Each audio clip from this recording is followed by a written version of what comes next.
I think inspiration can sort of come from anywhere. Just in being in art and studying art since high school, I've learned about a lot of artists and artistic movements, and so sometimes, I'll get something will really resonate with me, and I'll get into the Bauhaus artists and the textile artists that worked within that movement. Whether it's specifically pertaining to art or some kind of cultural thing that I've learned about that just involves art objects. I try to be open to all of these things and then allow them to, sort of subconsciously come into my work. I don't try to so explicitly relate to a particular inspiration.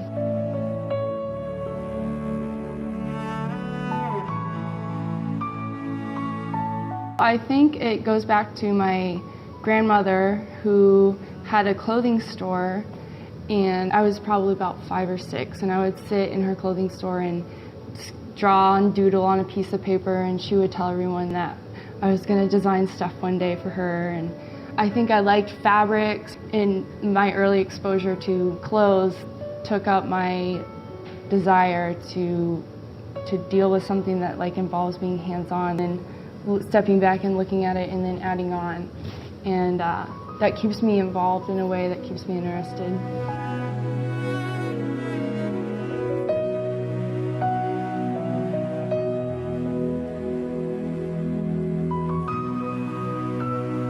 You're constricted sort of to the way the vertical threads are running, this sort of grid that you're working with, and you're constricted to the loom.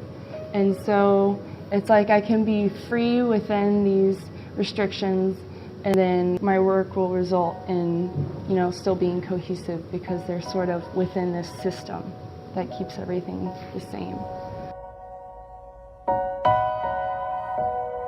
For me, it just becomes really about the visuals, these formal elements of color and shapes and pattern.